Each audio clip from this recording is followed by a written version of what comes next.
ذوق نظر خودی بلند تھی اس خون گرفتہ چینی کی، کہا غریب نے جلات سے دم تعزیز، ٹھہر ٹھہر کہ بہت دلکشا ہے یہ منظر، ذرا میں دیکھ تو لوں تابناکی یہ شمشیر۔ ذوق نظر کہتے ہیں کسی شے کو دیکھنے کا اعلیٰ شوق۔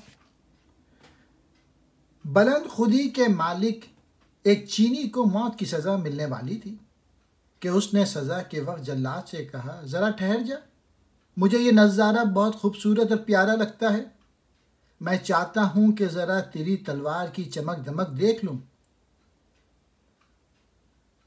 اس کی ہمت اور بے خوفی اس بات کی دلیل ہے کہ اس کی خودی بہت بلند تھی۔ ان دو شعروں میں علامہ اقبال نے ایک ایسے چینی کا واقعہ بیان کیا ہے جو کسی جرم کی پاداش میں قتل کیا جانے والا تھا۔ موت کے دہانے پر کھڑے ہوئے اس چینی کی صبر آمیز اور دلچسپ باتیں بتا رہی ہیں کہ وہ بہت حوصلے والا تھا، موت کا اس کو کوئی خوف نہ تھا۔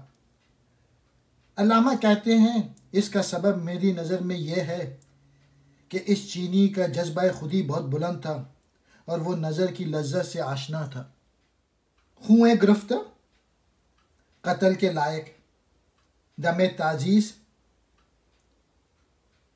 سزا دینے کا وقت، دلکشا، دل کو کھول دینے والا، تابناکی شمشیر، تلوار کی چمک دمک۔